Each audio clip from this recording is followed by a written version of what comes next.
Army chief general Qamar Javed Bajwa का Saudi वलीअहद Mohammad बिन सलमान को telephone. Saudi press agency के मुताबिक army chief general Qamar Javed Bajwa ने सऊदी फरमारवा शाह सलमान की खैरियत दरियाफ्त की और नेक ख्वाहिशात का इजहार किया।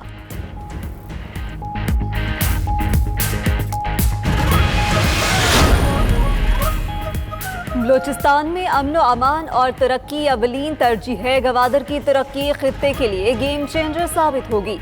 वज़ीर आज़म इमरान खान की ज़ेर सदारत नेशनल डेवलपमेंट काउंसिल का दूसरा इजलास, आर्मी चीफ और विफाकी वज़रा की शिरकत, बलूचिस्तान के पसमानदा इलाकों में आमदरफ्त और दीगर मंसूबों पर गौर।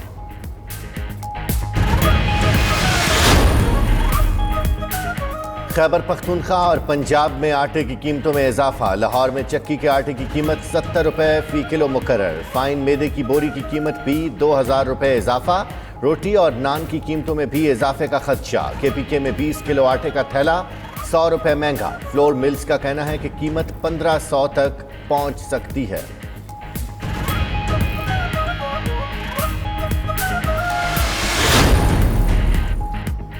नेपरा का शोकोस नोटिस भी बेकार। कराची में घंटों लोड शेडिंग। कायदाबाद, लांढी, मलीर, कुरंगी और शाह फैसल कॉलोनी में बिजली गायब। फिरदौस शमीम नकवी ने कहा कि असद उमर कराची वालों से वादा पूरा करें। सिंध असम्बली में भी के इलेक्ट्रिक के खिलाफ अरकान का शोर शराबा। इम्तियाज शेख ने कहा कि सिंध में लोड शेडिंग का जिम्मेदार विफाक है। तो ईद पर एहतियात करना होगी। मवेशी मंडियों में रश ज्यादा हो गया मगर SOPs की खिलाफ वर्जी जारी। उधर मवेशी मंडियों के बाहर कोरोना काउंटर लगाने का हुक्म। मंडियों में आने वाले तमाम अफराद की स्क्रीनिंग की हिदायत। के इलेक्ट्रिक का लाइसेंस मुअत्तल होना चाहिए। सिंध हाई कोर्ट के इलेक्ट्रिक इंतजामिया पर बरहम। जस्टिस खादिम हुसैन ने रिमार्क्स दिए कि मालूम है कि इलेक्ट्रिक वाले पैसे बना रहे हैं। कचरे के ढेर देखकर अदालत रंजीदा हो गई। वज़ीर आज़म से उस्मान बुज़दार की हफ्ते में तीसरी मुलाकात। पंजाब की सियासी सूरत हाल और इत्तेहादी जमातों के साथ ताल्लुकात पर बातचीत। 86 साल बाद आया सोफिया मस्जिद में अल्लाह अकबर की सदाएं। नमाज जुम्मा का रूह परवर इज्तिमा पूरा शहर उमड़ आया। शहरियों ने रात आया सोफिया के बाहर गुजारी। मास्क लाजमी था, समाजी फासले का भी ख्याल। तुर्क सदर, काबीना और अपोजिशन अरकान भी नमाज जुम्मा अदा करने पहुंचे। सजदा शुक्र अदा किया। तुर्क सदर की तिलावत ने सहर तारी कर दिया।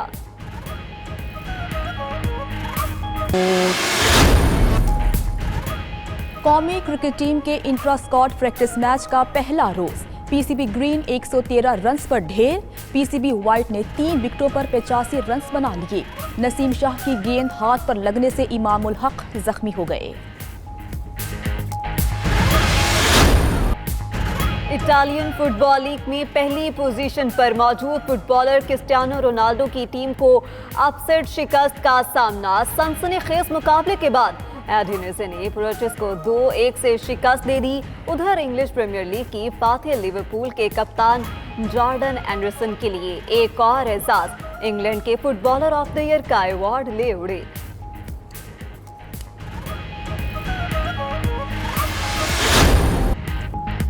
और अमेरिकी गुलकारा टेलर स्विफ्ट ने अपना 8वां स्टूडियो एल्बम फोक लवर रिलीज कर दिया। एल्बम में 16 गाने शामिल हैं।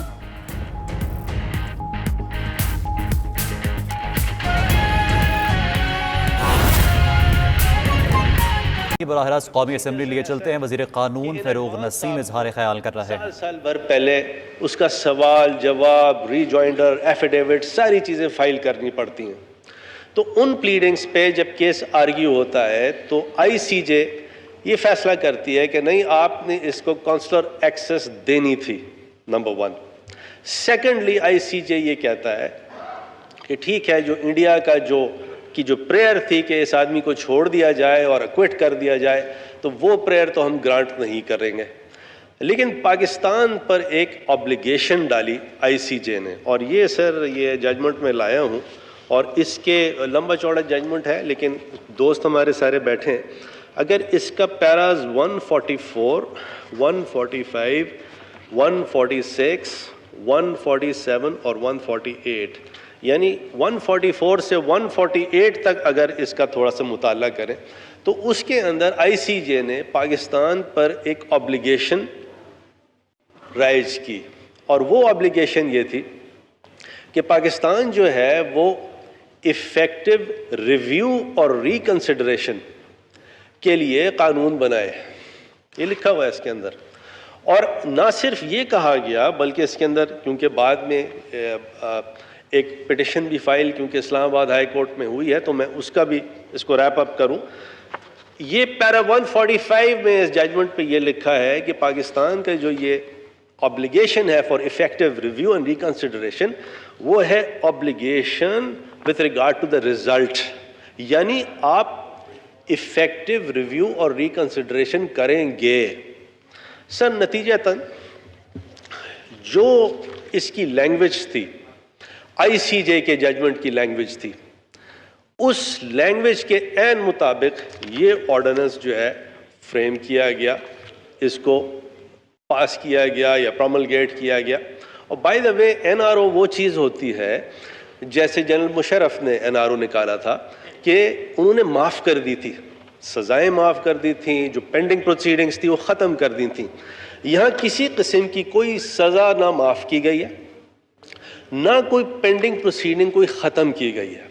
अच्छा सर, अगर ये आप नहीं करते, सपोजिंग जैसे एक्चुअली मेरा इतना एहतराम का इनसे रिश्ता है ख्वाजा आसिफ से, इनको पता है, इन्होंने एक बात की, सिर्फ आपके सामने में पेश कर रहा हूँ सर, कि अगर ये नहीं करते, जैसे आपने फरमाया ना बाहर से डिक्टेशन ले रहे हैं। सर ICJ ने जब फैसला एक दे दिया और आप एक रिस्पॉन्सिबल सिटीज़न हैं, स्टेट हैं, इस दुनिया के आप एक रिस्पॉन्सिबल स्टेट हैं, अब आपके पास दो रास्ते थे, और this is what India wanted कि हम इसको ना माने और वो यूनाइटेड नेशंस की सिक्योरिटी काउंसिल में जाके हमारे ख़िलाफ़ हर तरह का रेजोल्यूशन पास करवा दें, सैंक्शन लगवा दें, और ये उनकी जो ख्वाहिश है कि पाकिस्तान एक रोक स्टेट है, खुदा न खास्ता, और पाकिस्तान एक रिस्पॉन्सिबल स्टेट है। हमें ICJ international court of justice के फ़ैसलों की हर तरह से ताज़ीम करनी है as a committee of nations. ये आपको सारा कॉन्सेप्ट मुझसे ज़्यादा पता है सर। अब सर होता ये है कि अगर हम ये ऑर्डिनेंस नहीं लाते तो ये सिक्योरिटी काउंसिल में आर्टिकल 94 है UN चार्टर का, वो आप देख लें, साथ साथ आर्टिकल 60 है ICJ स्टैट्यूट का, वो एक अपॉर्चुनिटी थी इंडिया की जाने की, और इस ऑर्डिनेंस के करने के बाद इंडिया के वो हाथ हमने काट दिए विद फाइनैलिटी। तो ये कुछ चीज़ें ऐसी हैं, मैंने एक आध जगह ये ज़रूर कहा कि सर बहुत सी चीज़ों में हम सियासत कर लें, यहाँ बड़े सेंसिटिव सिक्योरिटी इश्यूज़ हैं पाकिस्तान के, और पाकिस्तान ने ये बहुत रिस्पॉन्सिबली ये काम किया है। अब दो चीज़ें जो सामने आती हैं, एक तो ये आती है कि जी आपने इसका ऑर्डिनेंस क्यों बनाया, आपने हमें बताया क्यों नहीं, और आपने इसका एक्ट ऑफ पार्लियामेंट क्यों नहीं किया, और ऑर्डिनेंस बनाने से पहले आपने हमें बताया क्यों नहीं। पहली बात तो ये है कि सर ऑर्डिनेंस का जो प्रिंसिपल है that is embedded in article 89 of the constitution, और इस पे एक नहीं सैकड़ों दर्जन जजमेंट्स हैं सुप्रीम कोर्ट के, हाई कोर्ट्स के, और उसमें इस तरह की बात है कि अगर पार्लियामान सेशन में नहीं है तो आप ऑर्डिनेंस प्रोमलगेट कर सकते हैं, गवर्नर कर सकता है, प्रेसिडेंट कर सकता है। और ये कहीं नहीं लिखा कि ऑर्डिनेंस को पास करने से पहले फेडरल गवर्नमेंट को या सदर को या प्राइम मिनिस्टर को, पहले ऑपोजिशन को या दूसरे जो हमारे स्टेक होल्डर्स हैं पार्लियामान में, को कॉन्फिडेंस में लेने की ज़रूरत है। देखिए मैं सर 2012 से सेनेटर हूँ, 2 हुकूमतें मैंने देखी, पीपल्स पार्टी की, भाई हैं हमारे, बहनें हमारी, PMLN भी likewise, great respect for both of them.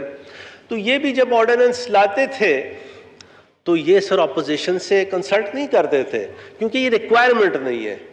दूसरी बात, ये प्रोमलगेट तो हुआ और गजेट हुआ 21 मई 2020 को, और जब गजेट हो जाए तो सुप्रीम कोर्ट ऑफ पाकिस्तान ये कहती है कि this is a notice to the public at large.